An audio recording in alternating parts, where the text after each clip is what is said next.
did you guys make from CryptoZoo? I lost around $50,000 in CryptoZoo. I lost $40,000. I lost. Coffeezilla talks about how the class action case has been under a discovery stay for a while. And it wasn't just the NFTs they bought either. The Zoo token also skyrocketed in value. Again, it's not the wealthy investors that will sue. It's these people that put in $2,000 and it was the only $2,000 they had. I really discovered early on that nobody cares about the numbers. Logan Paul just got destroyed by Coffeezilla in his own trap. Yes, you heard that right. Logan Paul is now trying to cause trouble for Coffeezilla by filing a new motion to make him financially struggle. But right now the situation has backfired and it looks like Logan Paul is actually trapped in his own blueprint. Logan Paul may have just painted himself into a little bit of a corner in his defamation case against Coffeezilla. And by that I mean he just made an argument to the court that might end up unintentionally helping the other side. So exactly how? How is Logan Paul now facing massive backlash after trying to make the situation worse for Coffeezilla by filing a defamation lawsuit against him? Now it seems like Logan Paul will lose both cases, the CryptoZoo scam and the defamation case against Coffeezilla. So how is this all happening? Let's break it down in this video. So right now, Logan Paul actually made a new plan to make the situation worse for others in both his CryptoZoo scam lawsuit and the defamation lawsuit against Coffeezilla. When Logan Paul realized that he had nothing to survive on, no solid evidence to defend himself, he tried a new move by filing a motion against Don Holland, the main class action representative of the CryptoZoo scam lawsuit. In this video, a lawyer actually breaks down the real issue. Logan Paul recently filed a motion to compel discovery from Don Holland. You'll notice that Holland is not a party to the defamation case against Coffeezilla. Rather, he's the class representative for the CryptoZoo scam class action lawsuit. And Paul filed this motion because he wants the court to compel discovery from Holland, ostensibly to be used in the defamation lawsuit. Now, right now, it looks like there are 3 requests that Paul made that are in dispute here. Those are requests 1, 3, and 5. Request number 1 asks for all non-privileged documents and communications concerning CryptoZoo, Logan Paul, and or Logan Paul's involvement with CryptoZoo and or the promotion of the CryptoZoo cryptocurrency. Actually, Logan Paul is now trying this because he has nothing to defend himself. His goal is to delay the process or create confusion for the court and others. That's why Logan Paul thought, show me all of your data, referring to the CryptoZoo scam lawsuit filed against him. Now common sense says the CryptoZoo case has been ongoing for 3 to 4 years, so why should the witnesses or the class representative reveal their history from 10 years ago? This is actually a new strategy by Logan Paul to delay the case, make the situation worse, and disturb others. But when Logan made this move, Coffeezilla responded smartly. He's now saying, okay, let's combine the 2 cases, the CryptoZoo scam and the defamation case, in one court with one judge, so it can all be considered together more efficiently. Coffeezilla is basically arguing for a number of reasons that his defamation case should be moved from San Antonio to Austin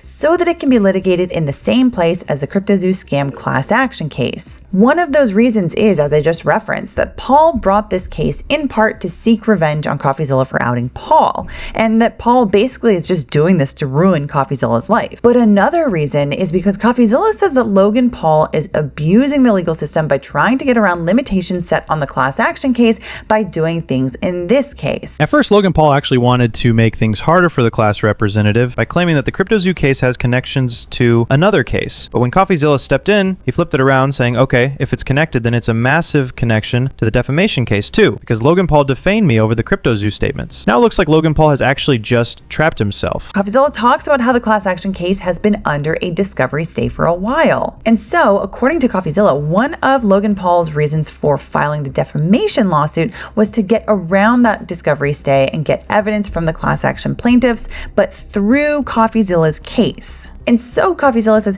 this defamation case should be moved to the same venue as the class action case so that the same judge can keep eyes on both of them. So actually, if this happens, the situation will get even worse for Logan Paul because Coffeezilla has already submitted all the evidence to the court showing why he made the CryptoZoo statements against Logan Paul. Now, if both cases are considered together in one court by one judge, it might not help Logan Paul at all. He could face serious consequences. But did Logan Paul stop there? Remember, even before this, he was trying to make the situation worse for Coffeezilla, hoping to destroy him financially. Coffeezilla's own lawyer even admitted what Logan Paul was actually trying to do. This case really presents a David and Goliath type problem. You look at somebody like Coffeezilla, yes, he has a lot of YouTube subscribers. I mean, I'm sure he makes money. You know, I'm sure he does fine. He's not anywhere near the capacity of his opponent. I mean, his opponent has an unlimited war chest to come at him and could essentially use this suit to drive him off the internet. We're not going to let that happen. I completely agree. The lawyer of Coffeezilla is right. Logan is now trying to escape by using his money. He's literally trying to get away with his money power. And since he can cause trouble for others with money, that's his strongest zone. I know Logan Paul is losing money every day, but his net worth is still around 150 million right now. So he actually knows that if he somehow gets away from this with money, he will go on to scam more people. Right now, more lawyers are raising concerns about this issue. Logan Paul is actually trying to make Coffeezilla's situation worse by making extreme claims, blaming all CryptoZoo co-founders and portraying himself as the victim. This is a shady strategy by Logan Paul, and everyone can see it. They all seem to agree on the underlying facts that CryptoZoo was in fact a scam. The only difference is that Logan Paul is claiming that he was also a victim of bad developers as well, and Coffeezilla says that when you put your name on something and you run the whole project, the reputation is yours. Logan Paul doesn't like the implication, but you can't force your opinion onto tweet is factual. It seems accurate. Logan Paul has blocked Coffeezilla for years. He hasn't paid back all of his customers, so, you know, where's the lie? So if Logan Paul actually just hides everything and tries to manipulate the law using money, then this could be one of the worst examples of injustice ever. Just think about it. Logan Paul took money for his CryptoZoo project from all kinds of people, not just the rich. Even ordinary people who only had around $2,000 to try their luck ended up losing their money because of Logan Paul. And people are going to know, and it's going to be more difficult for the next person.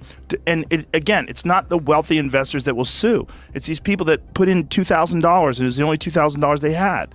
That's where it's so valuable. And I know that you feel that way, and it comes through in your video. And I think that's why it's appealing, and that's why it's working. I really discovered early on that nobody cares about the numbers. The numbers are like the headline or whatever, but ultimately you can't make this stuff doesn't matter until you get people involved.